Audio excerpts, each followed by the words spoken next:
মৃত্যুর পরে যদি নাকি আল্লাহর কাছে যায় একটা কিছু দেখাইতে চাই যে আল্লাহ আমি বেহেশত চাই এইটার কারণে, তাহলে প্রথম আলোর বিরুদ্ধে থাকা এটা আমার একটা বড় কাজ।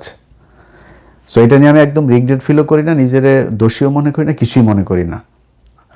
এখন এই যে প্রথম আলোর এই যে ঘটনা যত কিছু আছে এগুলো মিলায় আইসা আমার এই করলো, বাংলা এডিশন বন্ধ করলো।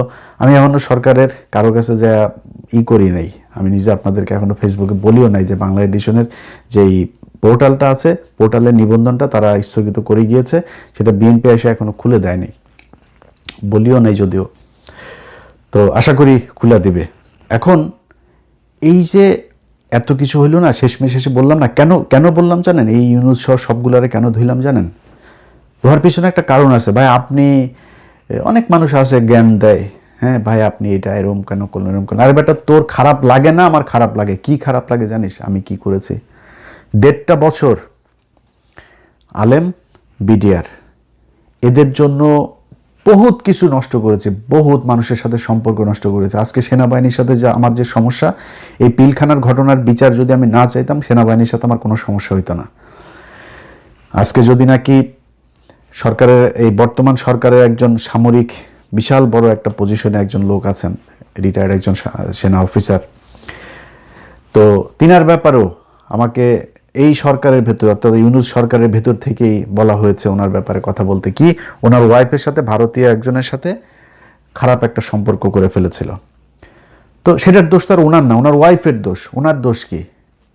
কার কথা বলছি আপনারা বুঝেছেন, আমি ওনার নাম আর বলছি না। এরকম অনেকগুলো বিষয় নিয়ে বারবার চেয়েছি এই আলেমগুলোরই হোক, জামিন হয়। সবচাইতে বেশি মানে হেল্প যিনি করেছেন তিনি হচ্ছে বর্তমান আইনমন্ত্রী, সাবেক অ্যাটর্নি জেনারেল আসাদুজ্জামান। যদিও উনি এই যে দিলীপ আগারওয়ালার জামিনের সাথে ওনার কিছুটা রোল ছিল, এবং কায়সার কামাল যিনি এখন ডেপুটি স্পিকার, এই দুইজনের রোল ছিল। আসিফ নজরুল এটা মূল হোতা ছিল, তাকে ছেড়ে দিয়েছে তারা। সম্ভবত 7টা মামলা রাতের আধারে চুপে চুপে করে তারপরে একটা করে তারা জামিন দিয়ে তারা দেশ থেকে বার করে দিয়েছে। তারপরে আমরা জানতে পারি, এরপরে আসাদ ভাইয়ের বিরুদ্ধে আমি কথা বলেছি, কিন্তু সত্যি কথা বলতে আসাদ ভাই এই আলেমদের মুক্তির জন্য ওনার কাছে যখনই কোনো কথা বলেছি তখনই উনি সাথে সাথে সেটা অ্যাকশন নিয়েছেন এবং দেখা গিয়েছে সেটা জামিন হয়েছে। এমনকি সেনাবাহিনীর বিজিবির প্রধান যিনি বিজিবি, আমি হঠাৎ করে একদিন একটা পোস্ট করেছিলাম যে জামিনের বিষয় নিয়ে, মানে সংক্ষেপে বলি, তখন উনি একজনের মাধ্যমে ওনার পরিচিত আরেক কলিগ, তো উনি ফোন দিল, ভাই উনি একটু কথা বলবেন। বললাম সমস্যা নেই, কথা বলবো। উনি বললো ভাই আপনি এটা পোস্ট করেছেন, এটা তো সত্যি না। আমি বললাম তাহলে আপনি ওনাদের জামিনের ব্যবস্থা করেন। যাক, তারপরে জামিন হয়ে গেল। ওই সময় সবশেষ জামিন যেটা ছিল সম্ভবত 31 জন বোধহয় জামিন হয় ওই দিন। এই কাজগুলোর প্রতিটা ক্ষেত্রে আমার মনে হয়েছে যে আমি মনে হয় বাংলাদেশের প্রধানমন্ত্রী, মানে আমি ছাড়া আর কারো কোনো দায়িত্ব নাই। এই 15 বছরে এই যে মানুষগুলো যে কষ্ট করলো, সবার আগে এসে তো ভাই আপনার এই পিলখানার বিচার করা দরকার ছিল। সবার আগে এসে যে আলেমগুলো জেলখানায়, এদের উপরে সবচেয়ে বেশি জুলুম নির্যাতন হয়েছে, তাদের এই বিচার করা দরকার হয়েছিল, করে নাই। এগুলো নিয়ে আমার সাথে সমস্যা শুরু হলো। এবং ওই দিন আমি তারেক রহমানের আশপাশের কিছু লোকজন আছে, যেমন কায়সার কামাল টামাল, এদেরকেও ধুইছিলাম। তো এটা নিয়ে বিএনপি আমার উপরে কষ্ট পেয়েছেন। তার উপরে যেদিন আমার ফেসবুক বন্ধ করলো মেটা আমার ফেসবুক বন্ধ করার পরে তারেক রহমানের খুব ঘনিষ্ঠ, যদিও উনি এখন সেটা একটা লাথি খেয়েছেন, ওর নাম হচ্ছে ওয়াহিদুজ্জামান।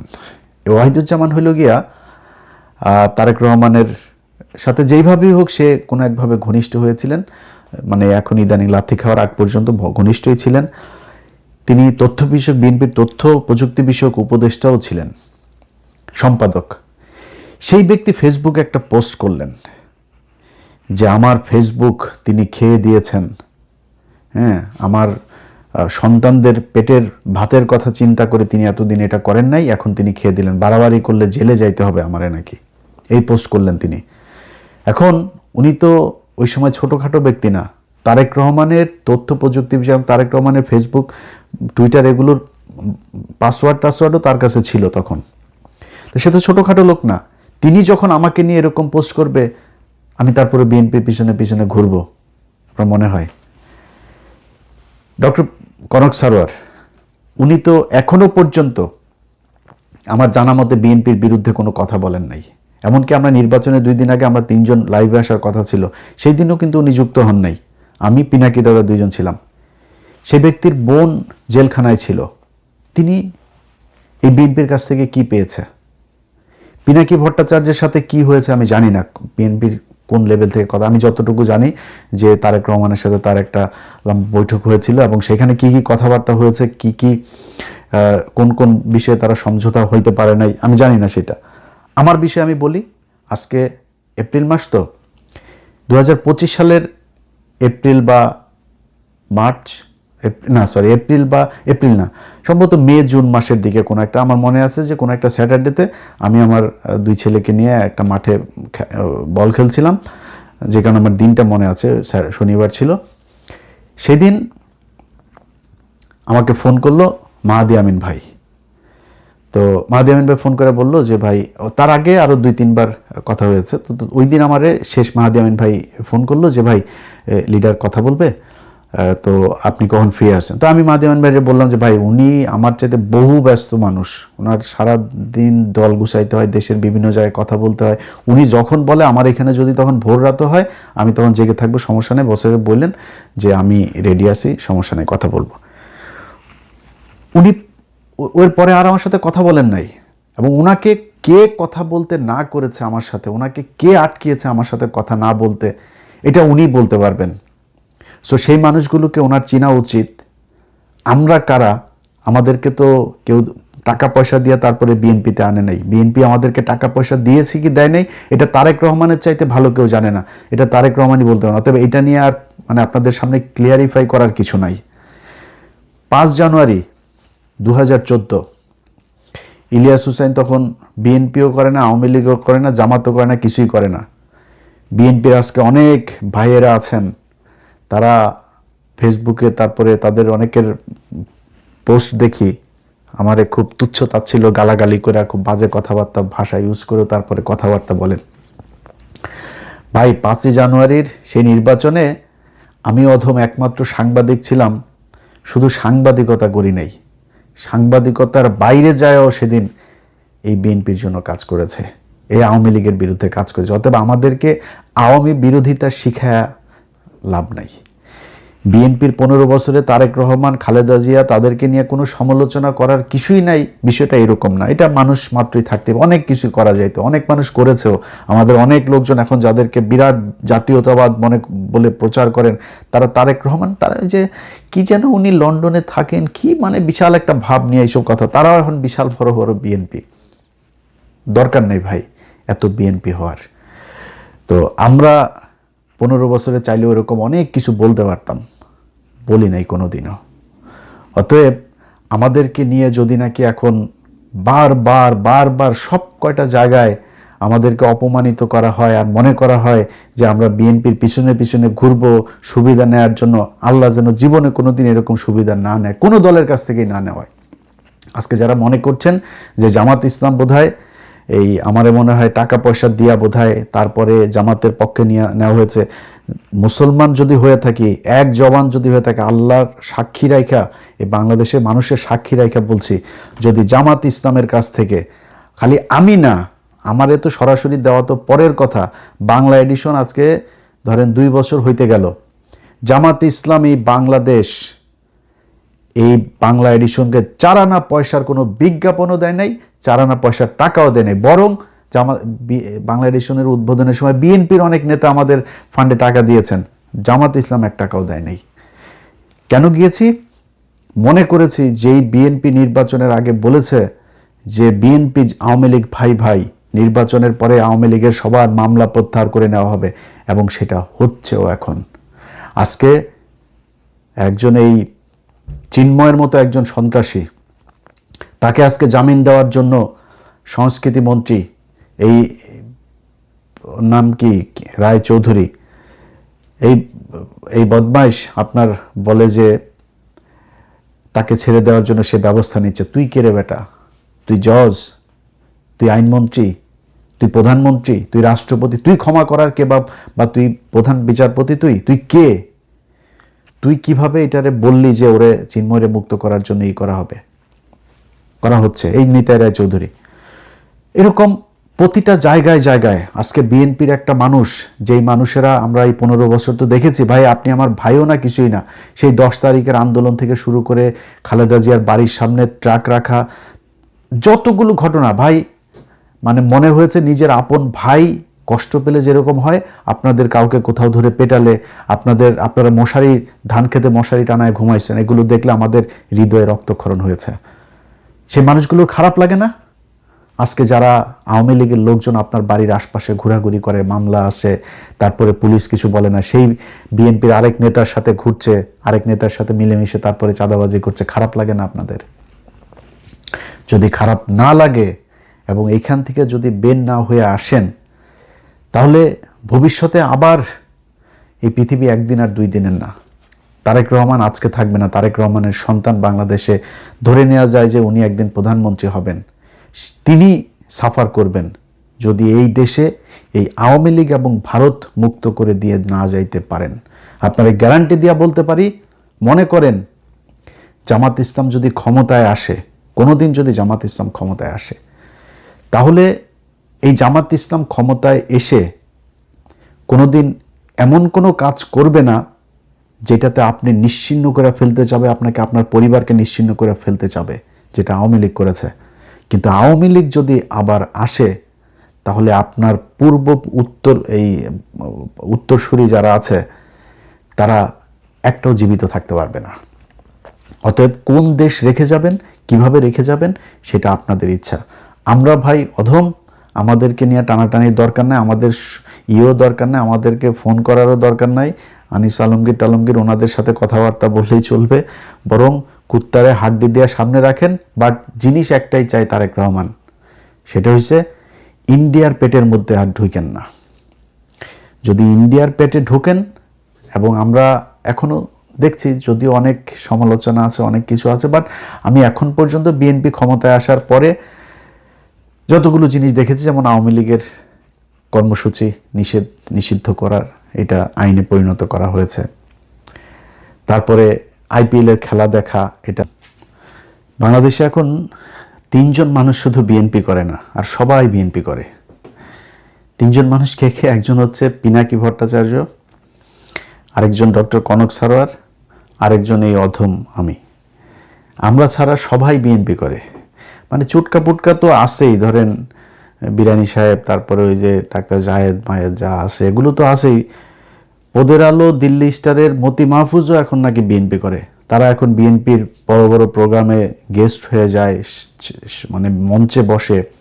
তাদের অনুষ্ঠানের ভেতরে আবার বিএনপির লোকজনকে মঞ্চে নিয়ে তারপরে বসায়। তারাও এখন বিএনপি। তারা নাকি বিএনপির মতো একটা দলকেই এতদিন ধরে চেয়েছিল। অথচ এই মতি মাহফুজ সেই 21শে আগস্টের গ্রেনেড হামলায় আপনাদের মনে আছে, এক জজ মিয়াকে তারা নাটক বানিয়ে তারপরে সেই জজ মিয়াকে দিয়ে সেই পুরো বিচার প্রক্রিয়াটাকে সরিয়ে দিয়ে নতুন করে 30 জনকে আবার সেই মামলায় আসামি করলো। সেই মামলার ভেতরে খালেদা জিয়াকেও ঢুকাতে চেয়েছিল, সেটা আর পারে নাই, তারেক রহমানকে পরে ঢুকাইলো। তারেক রহমান, লুৎফুজ্জামান বাবর, আব্দুল সালাম পিন্টু, পুরো বিএনপিটাকে ধ্বংস করে দেওয়ার জন্য যা করা প্রয়োজন এই গেল 17 বছর পদের আলো, ডেইলি স্টার করেছে। 111-এর মূল হোতা হচ্ছে এই 2 জন। আজকে তারাও নাকি বিএনপি করে।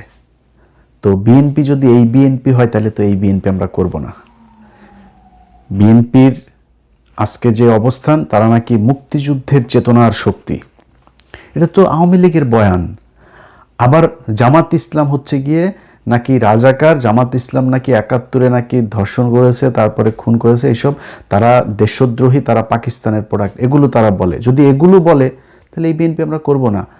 আমরা যদি নাকি এই অবস্থানে বিএনপি থাকে এবং সারা জীবন, আমার জীবন যতদিন আছে ততদিন নির্বাচন করে, তাহলে ততদিন আমি বিএনপির বিরুদ্ধে দাঁড়াবো। বিএনপি আমারে মারুক কাটুক, বিএনপি আমারে যা মনে চায় করুক, কিচ্ছু বলার নেই। আমি এই বিএনপির বিরুদ্ধে নির্বাচনে যে দাঁড়াবে শক্তিশালী দল, আমি তার পক্ষে কাজ করব যতটুকু সম্ভব। এখন আমরা কাজ করলে আবার এটাতে কি হবে, কিছুই হবে না, এরকম আসে না একদল, যে আমরা থাকলেই কি না থাকলেই কি। আমরা থাকলে কি, সেটা এবারে নির্বাচনে খুব ভালোভাবে বিএনপি টের পেয়েছেন। প্রকাশ্যে বলার দরকার নেই, গোপনে যখন আলাপ করেন তখন এটা স্বীকার করেন যে এবার আপনারা জিতেন নাই।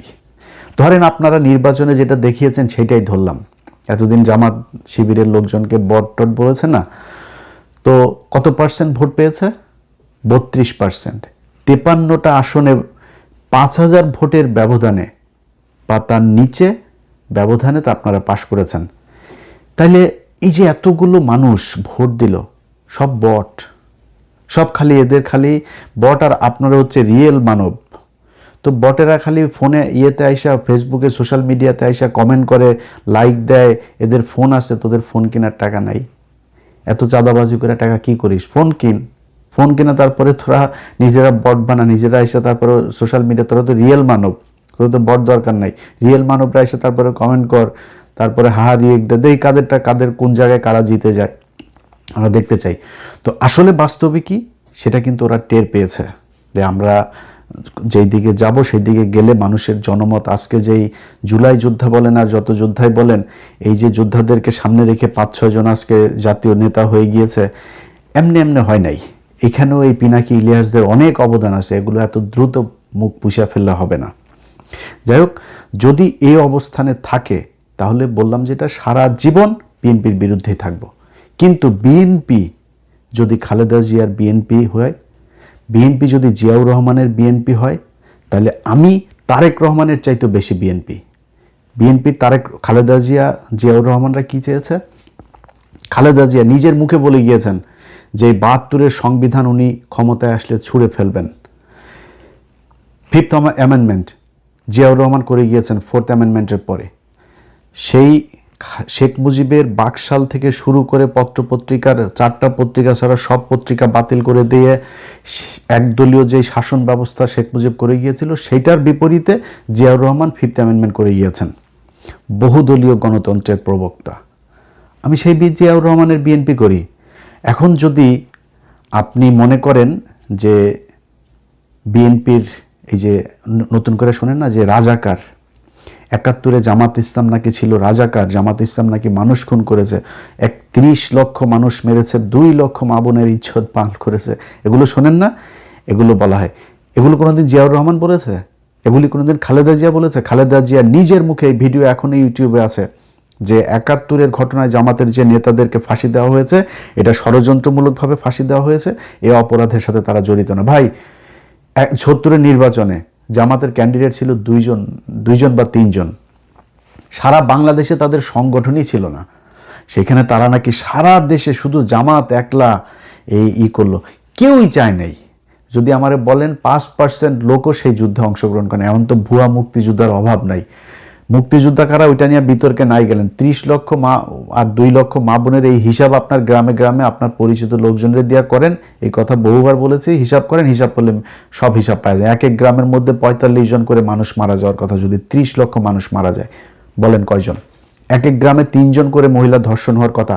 আপনি আপনার আশপাশের লোকজন, আশপাশের গ্রাম 14 গোষ্ঠীর মধ্যে খোঁজ নিয়ে যদি জানতে পারেন পাকিস্তানি মিলিটারি কোনো নারীকে ধর্ষণ করেছে, প্রকাশ্যে আসা কান ধরে উঠবোস করব। আজও পর্যন্ত পায় নাই। আমরা অনুসন্ধান করেছি, জরিপ করেছি, কোনো জায়গায় এটার খুঁজে পাওয়া যায়নি। মুক্তিযোদ্ধা মন্ত্রণালয় নিজে বলে 669 জন হইল গিয়া 523 জন, ঢাকা বিভাগে 69 জন, 523 জন নাকি ধর্ষিত হয়েছে। মুক্তিযোদ্ধা মন্ত্রণালয়ের ডাটা, সেই ডাটার কোনোটাই খুঁজে পায় না। আমরা পুরো ঢাকা বিভাগ নিয়ে কাজ করেছি, একজনও পাওয়া যায়নি। ভুয়া বীরাঙ্গনা টিরাঙ্গনা সাজায় এগুলো করেছে কারা? ইন্ডিয়া করেছে। এখন বিএনপির জিয়াউর রহমানের আশপাশে কারা ছিল? জিয়াউর রহমান, শাহ আজিজ থেকে শুরু করে আপনার যারা জিয়াউর রহমানের সাথে ছিল, এই যে আজকে যে মির্জা ফখরুল আলম, ওর বাপও রাজাকার ছিল, রাজাকার। তো জিয়াউর রহমান কেন তাইলে ওনাদেরকে নিয়ে থাকতেন? খালেদা জিয়া এই জামাত আমৃত্যু তিনি জামাতের পক্ষে কথা বলে গিয়েছেন। কেন? ওনারা জানেন এখন আজকে যদি তারেক রহমান নতুন করে বলে সেই 71-এর চেতনায় বিএনপি চলবে, এই বিএনপি তো ভাই আমরা করব না, এই বিএনপির পক্ষেও কাজ করব না। এখন সমস্যার শুরুটা এবার কোত্থেকে হইল আপনাদেরকে একটু বলি। নির্বাচনের প্রায় 3 মাস হয়ে গেল। আমার মনে হয় এই বিষয়গুলো আপনাদের সামনে আস্তে আস্তে পরিষ্কার করা উচিত। আমরা বিএনপির জন্য কি করেছি? তারেক রহমান তো আজকে প্রধানমন্ত্রী, এই গেল 15 বছর তো তারেক রহমান প্রধানমন্ত্রী ছিল না, তাই না? আমি পিনাকি দাদা, কনক সারোয়ার, ওনাদের হিসাব আমি বাদ দিলাম, ওনাদের কথা ওনারা বলবে সেটা আমরা বাদ দিলাম। যদিও ওনাদের দুইজনের প্রতিটা কথার সাথে আমি একমত। পিনাকি দাদা বলেন, কনক স্যারা বলেন, প্রতিটা বক্তব্যের সাথে আমি একমত। আমার অনেক বক্তব্যের সাথে ওনারা একমত না হইতে পারবেন, ওনাদের প্রতিটা বক্তব্যের সাথে আমি একমত, কারণ আমার ভিডিওটা দেখলে তারপরে বুঝবেন। এখন ধরেন নির্বাচনের আগে আমি আমার কথাটা বলি। এই গেল 1.5 বছরে আমি অন্তত 5টা ভিডিও করেছি। এটা করে অনেকের গালিও শুনেছি যে তারেক রহমান তিনি আসলেই চান, তার একটা প্ল্যান আছে এবং তিনি আসলেই চান তিনি দেশটাকে একটা ভালো জায়গায় নিয়ে যাবেন এবং আমি চাই বিএনপি ক্ষমতায় আসুক। এই কথা আমি গেল 1.5 বছরের মধ্যে অন্তত 5 ভিডিওতে বলি। আমার চ্যানেলে এখনও সেই ভিডিও আছে। তারপরে মিটফোর্ডের সামনে একটা লোককে আপনাদের মনে আছে পাথর দিয়ে আপনার মাথায় আঘাত করে তারপরে একজনকে মারা হলো, বলা হলো যে চাঁদাবাজি নিয়ে তারপর করা হয়েছে। ওইটা নিয়ে আমি একটা ওই ঘটনাটা নিয়ে আলাদা একটা ভিডিও করেছিলাম। সেই ছেলেটা হচ্ছে আওয়ামী লীগের এবং ছাত্রলীগের সাথে তার ছিল, সে এই বিএনপির সাথে এসে বিএনপির একটা গ্রুপের সাথে মিলে সে ওই কাজটা করেছে। সেখানেও দিয়েছে বিএনপি আপনার বিভিন্ন হাটে বাজারে বিভিন্ন জায়গায় গিয়ে তারপরে তারা চাঁদাবাজি করছে, তারা সব দখলবাজি করছে। তো আমি ভিডিওতে আমি ওইটা নিয়ে একটা আলাদা ভিডিও করেছি যে আজকে একটা হাট, সরকারি একটা হাট, সরকারি একটা পাওয়ার, সরকারি একটা বিল, সরকারি একটা প্রতিষ্ঠান, যেসব জায়গাগুলো লিজ দেওয়া হয়, ইজারা দেওয়া হয় 5 বছর 1 বছরের জন্য, এসব প্রতিষ্ঠানগুলো যাদের হাতে ছিল সারা সব আওয়ামী লীগের লোকজন ছিল। এখন আওয়ামী লীগ সেগুলো সব থুয়ে পালিয়েছে। এখন ওই হাটটা চালাবে কারা? বিএনপির লোক চালাবে না। আমি নিজে ওইটা নিয়ে ভিডিও করেছি যে যেটা বলা হচ্ছে দখলবাজি, চাঁদাবাজি, এটা চাঁদাবাজি না, এটা দখলবাজি না, কারণ ওইখানে কাউকে না কাউকে সেই দায়িত্ব নিতে হবে। বিএনপি সেই দায়িত্ব নিয়েছে। হ্যাঁ, বিএনপির ভিতরে দলীয় কোন্দল আছে, মারামারি হয়েছে, গ্যাঞ্জাম হয়েছে, সেগুলো হচ্ছে, কিন্তু কারো না কারো তো চালাইতে হবে। ইভেন গেল কয়েকদিন আগে বিভিন্ন সিটি কর্পোরেশনে বিভিন্ন জায়গায় আপনার বিএনপি নিজেদের লোক প্রশাসক হিসাবে বসিয়েছে, ডিসি বিভিন্ন জায়গায়, চেয়ারম্যান বিভিন্ন জায়গায় বসাচ্ছে, এমনকি ভিসিগুলো বসাচ্ছে। এটা নিয়েও অনেক সমালোচনা হয়েছে, কিন্তু মানে তর্কের খাতিরে তর্ক যদি করতে বলেন অনেক কিছু বলতে পারবো, বাট যদি মানে অনেস্টলি যদি বলতে বলেন, বিএনপি এতদিন ক্ষমতায় ছিল না। এই লোকগুলো কারা? এই লোকগুলি তো আওয়ামী লীগের লোক, এরা তো জামাতের লোকও না, এরা নিরপেক্ষও না, এরা আওয়ামী লীগের লোক ছিল। অথবা ইউনুস যাদেরকে বসিয়ে দিয়ে গেছে তাদের, এবং ইউনুসের সময়ের বেশিরভাগ জায়গাতে আওয়ামী লীগকেই তারা পুনর্বাসিত করেছে, সব জায়গাতে। সেই লোকগুলোকে এখন বিএনপি বসায় রাখবে? বিএনপি সরকার ক্ষমতা, বিএনপির কোনো একটা কিছু হলে তো দায় বিএনপির উপরে যাবে, তো বিএনপি তাদের লোক বসাবে না? এমনকি বাংলাদেশ ব্যাংকে বিএনপি মনে করেছে সে ভালো করবে, সমস্যা কি? যদি নাকি এখন আরেকজনকে বসায়, সে কি মানে পীর সাহেব ছিল নাকি? সে ফেরেশতা ছিল? ইউনুস একজনকে বসিয়েছিল, এই যে মনসুর সাহেব, কি করেছে? কোন ঘটনার বিচার করেছে তারা? এই যে রিজার্ভ চুরি থেকে শুরু করে 1.5 বছর একটা সরকার সময় পেয়েছে, কম সময় না, 1.5টা বছরে কি করেছে আমার বলেন? আজকে যে জুলাই সনদ নিয়ে এত কথা বলে, এই জুলাই সনদ আপনি 1.5 বছরে করেন নাই কেন? আমি অন্তত 5টা ভিডিও করেছি ডক্টর ইউনুসকে 20 বছর ক্ষমতায়, আজীবন ক্ষমতায় চাই, যতদিন চাই ততদিন ক্ষমতায় চাই, আমরা বিশ্বাস করেছিলাম। অনেকে আমার ওই ভিডিও আবার এখন মাঝে মধ্যে, ভাই আমি না, বাংলাদেশের প্রতিটা মানুষই চেয়েছে ইউনুস থাকুক, সবাই মনে করেছিলাম সে শেষ বয়সে অন্তত একটা ভালো কিছু করে যাবে, সারা জীবন মানুষ তাকে মনে রাখবে। আজকে মান সম্মান কোথায় আছে ডক্টর ইউনুস? আপনি এবং আপনার উপদেষ্টারা, আল্লাহ যদি বাঁচায় রাখে এই বাংলাদেশে, দেখবো আপনাদের অবস্থান কি। কোনো জায়গায় কোনো কিছু করে নাই ডক্টর ইউনুস। এই যে জুলাই সনদ যেটাকে আমরা এখন বলি না, আমি খুব বেশি মাতামাতি এটা নিয়ে করি না। কেন করি না জানেন? এটা জুলাই সনদ, আমি সংবিধান ছুঁড়ে ফেলতে চাই, কিন্তু জুলাই সনদ আমি চাই না। এটা ইউনুস সনদ। ইউনুসকে এই বিভিন্ন তার যারা পিতামাতা আছেন না, তার কিছু পিতামাতা আছেন, সেই পিতামাতারা যারা তাকে পরিচালনা করে, তারা বাংলাদেশে এই যে LGBTQ আছে না, গে, তারপরে সমকামী টমকামী, এগুলো বাংলাদেশে আজকে 55 বছরে যতটা আপনার হয়েছে, মানে এটাকে প্রমোট করা হয়েছে, ডক্টর ইউনুস তার দ্বিগুণ প্রমোট করে গিয়েছেন। এই গেল বছর রোকেয়া বেগম রোকেয়া, এটা ছিল হইলো এই যে নাম কি, তসলিমা নাসরিনদের পূর্বসূরি। ওরাই ওই ন্যাংটা এই ইয়েগুলি, এই যে জাউরামিগুলি যত আছে, যে নাস্তিকতাবাদ, ইসলাম বিদ্বেষী, এগুলো এই বেগম রোকেয়ারা শিখিয়ে গিয়েছে। এই ভাতার ছাড়া মহিলা আপনার মারা গিয়েছে যেদিন, তার মৃত্যুবার্ষিকী না জন্মবার্ষিকী, মৃত্যুবার্ষিকী, এনসিপির আমি একজনের কাছে শুনেছি তাদের সবাইকে ডক্টর ইউনূস নিজে বলেছে এটা সবার ফেসবুকে পোস্ট করতে হবে, এমনকি তার দপ্তর থেকে নাকি পোস্ট লিখে দেওয়া হয়েছে, সেই পোস্ট নাহিদ, আসিফ, শারজিজ যত আছে সবাই তারা সেটা পোস্ট করেছে। কারণ কি, তাকে প্রমোট করতে হবে, সমকামিতা প্রমোট করতে হবে। এই জুলাই সনদের ভেতরে এমন কিছু জায়গা আছে, এগুলো বললে নিজের থুতু নিজের গায়ে পড়বে, এমন কিছু জায়গা আছে যেটা এই দেশকে সমকামিতা, এই বেহায়াপনা, বেলাল্লাপনার দিকে নিয়ে যাবে। এখানে খুব বেশি করি না। এনসিপি, আর এনসিপির লোক বলে ভাই আপনি আমাদের বিরুদ্ধে। এনসিপি বাবা তোমরা কোথায় ছিলা? তোমরা নির্বাচনের আগের দিন পর্যন্ত সময় পাও নাই, কি করছো? খালি চাঁদাবাজি করছো, সময় পাও নাই। নির্বাচনের আগের দিন পর্যন্ত তোমরা জুলাই সনদে স্বাক্ষর করো নাই, কেন করো নাই? তোমার এত জুলাই সনদের পিরিতি উঠছে, তুমি কেন, কিসের জন্য করে নাই? আজকে বিএনপির দোষ দিয়া বহু সমালোচনা করলে ভাই আল্লাহরে নিয়েও সমালোচনা করে মানুষ, করে না? কিন্তু যদি নাকি আপনি আমারে সত্যি কথা বলতে বলেন, কোনো নির্বাচিত সরকার কোনোদিন এইটা করবে না যে 10 বছরের বেশি প্রধানমন্ত্রী হইতে পারবো না। তোমার সময় সুযোগ দিয়েছে বাংলাদেশের মানুষ, তুমি করে যাও নাই কেন? 1.5 বছর তুমি তোমার বিশ্ববিদ্যালয়, তোমার ট্রাভেল এজেন্সি, তোমার ম্যান পাওয়ার বিজনেস সব রেজিস্ট্রেশন নিয়ে যাইতে পারলা, আর খালি জুলাই সনদটা করে যাইতে পারলা না কেন? কারণ কি? সংবিধানটা তুমি করতে পারলা না, তোমার টাকা খরচ করো নাই। তো বিডিআর কমিশনের করে গিয়েছ, সেখানে টাকা খরচ করলা, লোক নিয়োগ দিলা, সেটা করলা না কেন? বিচার করলা না কেন? আলেমদেরকে, প্রতিটা আলেম আল্লাহর কাছে, ওরে সারা জীবন আল্লাহর কাছে আপনারা যতদিন জীবিত থাকেন আল্লাহর কাছে মানে এর বিচার চেয়ে যাবেন। 1.5 বছরও ক্ষমতায় ছিল এই ডক্টর ইউনূস, একজন আলেমকে ছাড়তে চায় নাই। প্রতিটা আলেমকে ডক্টর ইউনূস আর আসিফ নজরুল চেয়েছে তারা জেলখানায় থাকুক। কেন? কিসের জন্য? কিভাবে? যখন কিনা আমি তো আজকে তো ইউনূস নাই, বিএনপির যারা আছেন, বিএনপির যারা মন্ত্রী আছেন, তারা যায় আইজি প্রিজনকে যা বলবেন ভাই আপনার ফোনটা দেন, হোয়াটসঅ্যাপে ইলিয়াসের সাথে আপনার চ্যাটিং করব, দেখব। কয়েক শত আলেমদের জামিনের ব্যাপারে জেল সুপার, আইজি প্রিজন, যেটা না হয়েছে সবশেষ আইজি প্রিজন পর্যন্ত গিয়েছি, জামিন হয়, আটকায় দেয়, এখান থেকে দেয় না, আইন মন্ত্রণালয় থেকে দেয় না, ডিজিএফআই দেয় না, ওই দেয় না। আরেক চুতিয়া হইলো এই যে এই ওয়াকারের সেনাবাহিনী, এরা একজন আলেমকে ছাড়তে চায় নাই। আপনারা হাদি যেদিন মারা গেল, খবর এলো যেদিন মারা গেল, মৃত্যু ঘোষণা করা হলো, সেই দিন দেখেছেন সব পুরো গোষ্ঠী শুদ্ধ ধুইয়া দিছে সেই দিন।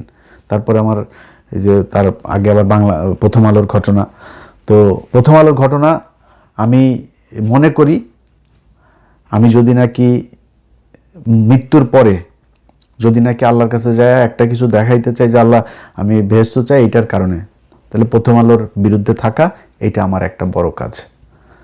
সো এটা নিয়ে আমি একদম রিগ্রেট ফিলও করি না, নিজেরে দোষীও মনে করি না, কিছুই মনে করি না। এখন এই যে প্রথম আলোর এই যে ঘটনা যত কিছু আছে এগুলো মিলে আইসা আমার এই করলো, বাংলা এডিশন বন্ধ করলো। আমি এখনো সরকারের কারো কাছে যা করি নাই, আমি নিজে আপনাদেরকে এখনো ফেসবুকে বলিও নাই যে বাংলা এডিশনের যেই পোর্টালটা আছে, পোর্টালের নিবন্ধনটা তারা স্থগিত করে গিয়েছে, সেটা বিএনপি এসে এখনো খুলে দেয়নি, বলিও নাই যদিও, তো আশা করি খুলে দিবে। এখন এই যে এত কিছু হইল না, শেষমেশ শেষে বললাম না, কেন বললাম জানেন? এই ইউনূস সহ সবগুলারে কেন ধুইলাম জানেন? ধোয়ার পিছনে একটা কারণ আছে ভাই। আপনি অনেক মানুষ আছে জ্ঞান দেয়, হ্যাঁ ভাই আপনি এটা এরকম কেন করলেন, এরকম কেন? আরে বেটা তোর খারাপ লাগে না, আমার খারাপ লাগে। কি খারাপ লাগে জানিস? আমি কি করেছি? 1.5 বছর আলেম, বিডিআর এদের জন্য বহুত কিছু নষ্ট করেছে, বহুত মানুষের সাথে সম্পর্ক নষ্ট করেছে। আজকে সেনাবাহিনীর সাথে যে আমার যে সমস্যা, এই পিলখানার ঘটনার বিচার যদি আমি না চাইতাম, সেনাবাহিনীর সাথে আমার কোনো সমস্যা হইতো না। আজকে যদি নাকি সরকারের, এই বর্তমান সরকারের একজন সামরিক বিশাল বড় একটা পজিশনে একজন লোক আছেন, রিটায়ার্ড একজন সেনা অফিসার, তো তিনার ব্যাপারেও আমাকে এই সরকারের ভেতর, অর্থাৎ ইউনূস সরকারের ভেতর থেকেই বলা হয়েছে ওনার ব্যাপারে কথা বলতে, কি ওনার ওয়াইফের সাথে, ভারতীয় একজনের সাথে খারাপ একটা সম্পর্ক করে ফেলেছিল। তো সেটার দোষ তার ওনার না, ওনার ওয়াইফের দোষ। ওনার দোষ কি? কার কথা বলছি আপনারা বুঝেছেন, আমি ওনার নাম আর বলছি না। এরকম অনেকগুলো বিষয় নিয়ে বারবার চেয়েছি এই আলেমগুলোর হোক, জামিন হয়। সবচাইতে বেশি মানে হেল্প যিনি করেছেন তিনি হচ্ছে বর্তমান আইনমন্ত্রী সাবেক অ্যাটর্নি জেনারেল আসাদুজ্জামান। যদিও উনি এই যে দিলীপ আগারওয়ালার জামিনের সাথে ওনার কিছুটা রোল ছিল, এবং কায়সার কামাল যিনি এখন ডেপুটি স্পিকার, এই দুইজনের রোল ছিল। আসিফ নজরুল এটা মূল হোতা ছিল, তাকে ছেড়ে দিয়েছে তারা। সম্ভবত 7টা মামলা রাতের আধারে চুপে চুপে চুপে চুপে করে তারপরে একটা করে তারা জামিন দিয়ে তারা দেশ থেকে বার করে দিয়েছে। তারপরে আমরা জানতে পারি। এরপরে আসাদ ভাইয়ের বিরুদ্ধে আমি কথা বলেছি, কিন্তু সত্যি কথা বলতে আসাদ ভাই এই আলেমদের মুক্তির জন্য ওনার কাছে যখনই কোনো কথা বলেছি তখনই উনি সাথে সাথে সেটা অ্যাকশন নিয়েছেন এবং দেখা গিয়েছে সেটা জামিন হয়েছে। এমনকি সেনাবাহিনীর বিজিবির প্রধান যিনি বিজিবি, আমি হঠাৎ করে একদিন একটা পোস্ট করেছিলাম যে জামিনের বিষয় নিয়ে, মানে সংক্ষেপে বলি, তখন উনি একজনের মাধ্যমে ওনার পরিচিত আরেক কলিগ, তো উনি ফোন দিল, ভাই উনি একটু কথা বলবেন। বললাম সমস্যা নেই, কথা বলবো। উনি বললো ভাই আপনি এটা পোস্ট করেছেন, এটা তো সত্যি না। আমি বললাম তাহলে আপনি ওনাদের জামিনের ব্যবস্থা করেন। যাক, তারপরে জামিন হয়ে গেল। ওই সময় সবশেষ জামিন যেটা ছিল সম্ভবত 31 জন বোধহয় জামিন হয় ওই দিন। এই কাজগুলোর প্রতিটা ক্ষেত্রে আমার মনে হয়েছে যে আমি মনে হয় বাংলাদেশের প্রধানমন্ত্রী, মানে আমি ছাড়া আর কারো কোনো দায়িত্ব নাই। এই 15 বছরে এই যে মানুষগুলো যে কষ্ট করলো, সবার আগে এসে তো ভাই আপনার এই পিলখানার বিচার করা দরকার ছিল। সবার আগে এসে যে আলেমগুলো জেলখানায়, এদের উপরে সবচেয়ে বেশি জুলুম নির্যাতন হয়েছে, তাদের এই বিচার করা দরকার হয়েছিল, করে নাই। এগুলো নিয়ে আমার সাথে সমস্যা শুরু হলো। এবং ওই দিন আমি তারেক রহমানের আশপাশের কিছু লোকজন আছে, যেমন কায়সার কামাল টামাল, এদেরকেও ধুইছিলাম।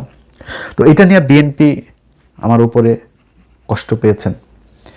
তার উপরে যেদিন আমার ফেসবুক বন্ধ করলো মেটা আমার ফেসবুক বন্ধ করার পরে তারেক রহমানের খুব ঘনিষ্ঠ, যদিও উনি এখন সেটা একটা লাথি খেয়েছেন, ওর নাম হচ্ছে ওয়াহিদুজ্জামান। এই ওয়াহিদুজ্জামান হইল গিয়া তারেক রহমানের সাথে যেইভাবেই হোক সে কোনো একভাবে ঘনিষ্ঠ হয়েছিলেন, মানে এখন ইদানিং লাথি খাওয়ার আগ পর্যন্ত ঘনিষ্ঠই ছিলেন। তিনি তথ্য বিষয়ক, বিএনপির তথ্য প্রযুক্তি বিষয়ক উপদেষ্টাও ছিলেন, সম্পাদক। সেই ব্যক্তি ফেসবুকে একটা পোস্ট করলেন যে আমার ফেসবুক তিনি খেয়ে দিয়েছেন, হ্যাঁ, আমার সন্তানদের পেটের ভাতের কথা চিন্তা করে তিনি এতদিন এটা করেন নাই, এখন তিনি খেয়ে দিলেন, বাড়াবাড়ি করলে জেলে যাইতে হবে আমারে নাকি, এই পোস্ট করলেন তিনি। এখন উনি তো ওই সময় ছোটোখাটো ব্যক্তি না, তারেক রহমানের তথ্য প্রযুক্তি বিষয়ক, তারেক রহমানের ফেসবুক, টুইটার, এগুলোর পাসওয়ার্ডও তার কাছে ছিল তখন। তো সে তো ছোটোখাটো লোক না। তিনি যখন আমাকে নিয়ে এরকম পোস্ট করবে, আমি তারপরে বিএনপির পিছনে পিছনে ঘুরবো, আপনার মনে হয়? ডক্টর কনক সারোয়ার, উনি তো এখনো পর্যন্ত আমার জানা মতে বিএনপির বিরুদ্ধে কোনো কথা বলেন নাই। এমনকি আমরা নির্বাচনের 2 দিন আগে আমরা 3 জন লাইভে আসার কথা ছিল, সেই দিনও কিন্তু উনি যুক্ত হন নাই। আমি, পিনাকি দাদা 2 জন ছিলাম। সে ব্যক্তির বোন জেলখানায় ছিল, তিনি এই বিএনপির কাছ থেকে কি পেয়েছে? পিনাকি ভট্টাচার্যের সাথে কি হয়েছে আমি জানি না, বিএনপির কোন লেভেল থেকে কথা। আমি যতটুকু জানি যে তারেক রহমানের সাথে তার একটা বৈঠক হয়েছিল এবং সেখানে কি কি কথাবার্তা হয়েছে, কি কি কোন কোন বিষয়ে তারা সমঝোতা হইতে পারে নাই, আমি জানি না সেটা। আমার বিষয়ে আমি বলি, আজকে এপ্রিল মাস, তো 2025 সালের এপ্রিল বা মার্চ, এপ্রিল না, সম্ভবত মে জুন মাসের দিকে কোনো একটা, আমার মনে আছে যে কোনো একটা স্যাটারডেতে আমি আমার 2 ছেলেকে নিয়ে একটা মাঠে বল খেলছিলাম, যে কারণে আমার দিনটা মনে আছে, শনিবার ছিল। সেদিন আমাকে ফোন করলো মাহাদি আমিন ভাই। তো মাহাদি আমিন ভাই ফোন করে বললো যে ভাই, তার আগে আরও 2-3 বার কথা হয়েছে, তো ওই দিন আমারে শেষ মাহাদি আমিন ভাই ফোন করলো যে ভাই লিডার কথা বলবে, তো আপনি কখন ফ্রি আসেন? তো আমি মাহাদি আমিন ভাইকে বললাম যে ভাই উনি আমার চাইতে বহু ব্যস্ত মানুষ, ওনার সারা দিন দল গুছাইতে হয়, দেশের বিভিন্ন জায়গায় কথা বলতে হয়। উনি যখন বলে আমার এখানে যদি তখন ভোর রাত হয়, আমি তখন জেগে থাকবো, সমস্যা নেই। বসে বললেন যে আমি রেডি আছি, সমস্যা নেই, কথা বলবো। উনি ওর পরে আর আমার সাথে কথা বলেন নাই, এবং ওনাকে কে কথা বলতে না করেছে আমার সাথে, ওনাকে কে আটকিয়েছে আমার সাথে কথা না বলতে, এটা উনি বলতে পারবেন। সো সেই মানুষগুলোকে ওনার চেনা উচিত। আমরা কারা? আমাদেরকে তো কেউ টাকা পয়সা দিয়ে তারপরে বিএনপিতে আনে নাই। বিএনপি আমাদেরকে টাকা পয়সা দিয়েছে কি দেয় নাই, এটা তারেক রহমানের চাইতে ভালো কেউ জানে না, এটা তারেক রহমানই বলতে পারেন। অতএব এটা নিয়ে আর মানে আপনাদের সামনে ক্লিয়ারিফাই করার কিছু নাই। 5 জানুয়ারি 2014 ইলিয়াস হুসাইন তখন বিএনপিও করে না, আওয়ামী লীগও করে না, জামাতও করে না, কিছুই করে না।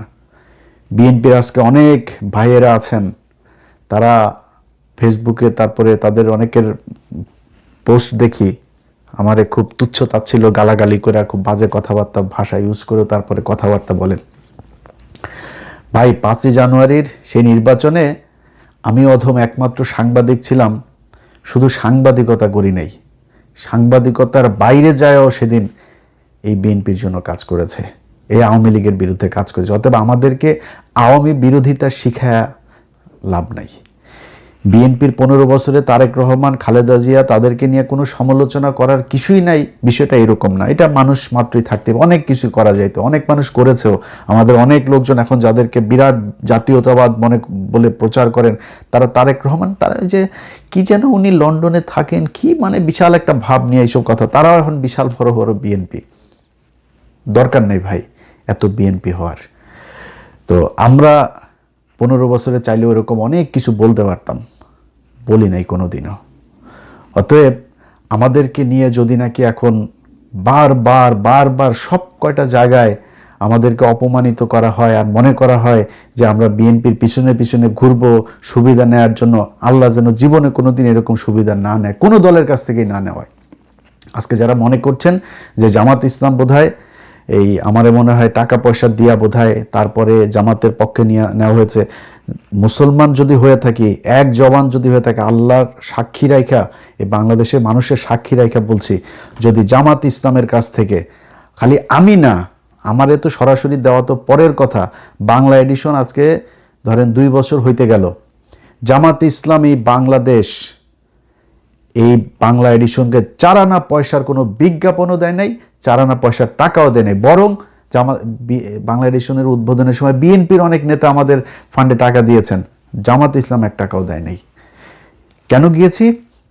মনে করেছি যেই বিএনপি নির্বাচনের আগে বলেছে যে বিএনপি আওয়ামী লীগ ভাই ভাই, নির্বাচনের পরে আওয়ামী লীগের সবার মামলা প্রত্যাহার করে নেওয়া হবে, এবং সেটা হচ্ছেও। এখন আজকে একজন এই চিন্ময়ের মতো একজন সন্ত্রাসী, তাকে আজকে জামিন দেওয়ার জন্য সংস্কৃতি মন্ত্রী, এই নাম কি রায় চৌধুরী, এই বদমাইশ আপনার বলে যে তাকে ছেড়ে দেওয়ার জন্য সে ব্যবস্থা নিচ্ছে। তুই কে রে বেটা? তুই জজ, তুই আইনমন্ত্রী, তুই প্রধানমন্ত্রী, তুই রাষ্ট্রপতি, তুই ক্ষমা করার কে? বা তুই প্রধান বিচারপতি? তুই কে? তুই কিভাবে এটারে বললি যে ওরে চিন্ময়রে মুক্ত করার জন্য করা হচ্ছে? এই নিতাই রায় চৌধুরী, এরকম প্রতিটা জায়গায় জায়গায় আজকে বিএনপির একটা মানুষ, যেই মানুষেরা আমরা এই 15 বছর তো দেখেছি, ভাই আপনি আমার ভাইও না কিছুই না, সেই 10 তারিখের আন্দোলন থেকে শুরু করে খালেদা জিয়ার বাড়ির সামনে ট্রাক রাখা, যতগুলো ঘটনা ভাই, মানে মনে হয়েছে নিজের আপন ভাই কষ্ট পেলে যেরকম হয়, আপনাদের কাউকে কোথাও ধরে পেটালে, আপনারা মশারি, ধান খেতে মশারি টানায় ঘুমাইছেন, এগুলো দেখলে আমাদের হৃদয়ে রক্তক্ষরণ হয়েছে। সেই মানুষগুলোর খারাপ লাগে না? আজকে যারা আওয়ামী লীগের লোকজন আপনার বাড়ির আশপাশে ঘোরাঘুরি করে, মামলা আসে, তারপরে পুলিশ কিছু বলে না, সেই বিএনপির আরেক নেতার সাথে ঘুরছে, আরেক নেতার সাথে মিলেমিশে তারপরে চাঁদাবাজি করছে, খারাপ লাগে না আপনাদের? যদি খারাপ না লাগে এবং এইখান থেকে যদি বের না হয়ে আসেন, তাহলে ভবিষ্যতে আবার এই পৃথিবী একদিন আর 2 দিনের না। তারেক রহমান আজকে থাকবে না, তারেক রহমানের সন্তান বাংলাদেশে, ধরে নেওয়া যায় যে উনি একদিন প্রধানমন্ত্রী হবেন, তিনি সাফার করবেন যদি এই দেশে এই আওয়ামী লীগ এবং ভারত মুক্ত করে দিয়ে না যাইতে পারেন। আপনারা গ্যারান্টি দিয়া বলতে পারি, মনে করেন জামাত ইসলাম যদি ক্ষমতায় আসে, কোনোদিন যদি জামাত ইসলাম ক্ষমতায় আসে, তাহলে এই জামাত ইসলাম ক্ষমতায় এসে কোনোদিন এমন কোনো কাজ করবে না যেটাতে আপনি নিশ্চিহ্ন করে ফেলতে চাবে, আপনাকে আপনার পরিবারকে নিশ্চিহ্ন করে ফেলতে চাবে, যেটা আওয়ামী লীগ করেছে। কিন্তু আওয়ামী লীগ যদি আবার আসে, তাহলে আপনার উত্তরসূরি যারা আছে তারা একটাও জীবিত থাকতে পারবে না। অতএব কোন দেশ রেখে যাবেন, কিভাবে রেখে যাবেন, সেটা আপনাদের ইচ্ছা। আমরা ভাই অধম, আমাদেরকে নিয়ে টানাটানির দরকার নাই, আমাদের দরকার নাই, আমাদেরকে ফোন করারও দরকার নাই। আনিস আলমগীর টালমগীর ওনাদের সাথে কথাবার্তা বললেই চলবে, বরং কুত্তারে হাড্ডি দিয়ে সামনে রাখেন। বাট জিনিস একটাই চাই তারেক রহমান, সেটা হচ্ছে ইন্ডিয়ার পেটের মধ্যে আর ঢুকেন না। যদি ইন্ডিয়ার পেটে ঢোকেন, এবং আমরা এখনো দেখছি যদিও অনেক সমালোচনা আছে, অনেক কিছু আছে, বাট আমি এখন পর্যন্ত বিএনপি ক্ষমতায় আসার পরে যতগুলো জিনিস দেখেছি, যেমন আওয়ামী লীগের কর্মসূচি নিষিদ্ধ করার এটা আইনে পরিণত করা হয়েছে। তারপরে আইপিএলের খেলা দেখা এটা সম্প্রচার বন্ধ ছিল। আরও কিছু বিষয় আছে যে বিষয়গুলো আস্তে আস্তে, তারেক রহমান আপনার উপরে চাপ নাই, ভারতের বিরুদ্ধে যদি কাজ করতে চান, যদি পারেন আমাদেরকে জাস্ট একটু জানাইলেই হবে যে আমাদের পলিসি এটা, এইটুক জানলে উপকৃত হব, মানে জেনে অন্তত শান্তিতে থাকবো যে না ঠিক আছে এইভাবে হচ্ছে, বা আমাদের কথাবার্তা বলতে আমাদের কাজ করতেও সুবিধা হবে। বাট যদি মনে করেন যে সময় প্রয়োজন, আপনার হঠাৎ করে এসেই যেই দেশটা একদম রয়ের পেটের মধ্যে ঢুকিয়ে দিয়ে গেছে, এখানে এসে আপনি আপনার বাবার মতো হঠাৎ করে এসেই তারপরে যদি সব চেঞ্জ করতে চান, সেটা আপনার জন্য হিতে বিপরীত হইতে পারে। সময় নেন, সমস্যা নাই, যেই কৌশল অবলম্বন করতে হয় সেটাই নেন, কোনো সমস্যা নাই, কিন্তু দেশটাকে ভারতমুক্ত করে দিয়ে যান, এটাই আপনার কাছে অনুরোধ। কিচ্ছু চাই না, 15 বছর বিএনপির জন্য যা করেছি সেটার জন্য কিছু চাই না, ভবিষ্যতেও কিছু চাই না, এখনও কিছু চাই না। আলহামদুলিল্লাহ এই বাংলাদেশে শেখ হাসিনা নাই, এর চাইতে বড় আনন্দের বিষয় আর কোনো কিছু নাই। আমি যদি বাংলাদেশে যাইতাম, আমার তো এয়ারপোর্ট থেকে ছিন্ন ভিন্ন করে দিত। এখন আমি চাইলে বাংলাদেশে যাইতে পারবো, কি করবো? আমার জেলে আটকায় রাখবে, আমার ফাঁসি দিবে, আমার কি করবে? জীবনের নিরাপত্তা, যেহেতু ভারতের বিরুদ্ধে কথা বলেছি, বিশেষ করে আমি, পিনাকি ভট্টাচার্য, এই দুইজনের জীবন সারা জীবনই ঝুঁকির মধ্যেই থাকবে ভারতের কারণে। অনেক মানুষজন আছে, অনেক কথাবার্তা বলেন, পিনাকি ভট্টাচার্য এই করেছে, পিনাকি ভট্টাচার্যর হলো হিন্দু, যেহেতু ওনার বোধহয় ভারতের সাথে উনি অনেক দেশের বিরুদ্ধে। ভাই, পিনাকি ভট্টাচার্যকে আজ পর্যন্ত তিনি যত ভিডিও করেছেন, কোনো ভিডিওর কথাবার্তা যখন যেই পজিশন নেওয়া দরকার পিনাকি ভট্টাচার্যকে দেখেছি, তখন তিনি ওই পজিশনে নিয়েছে। আমি নিজেও চেষ্টা করেছি যে পিনাকিকে নেগেটিভলি একটু দেখার জন্য, বোঝার জন্য, পাই নাই কোনো কিছু। তো এখন আপনি আমার ধাক্কায় পিনাকির বিরুদ্ধে কথা বলাইতে পারবেন? পিনাকির ঠিক জায়গায় আছে, পিনাকি যেটা চায়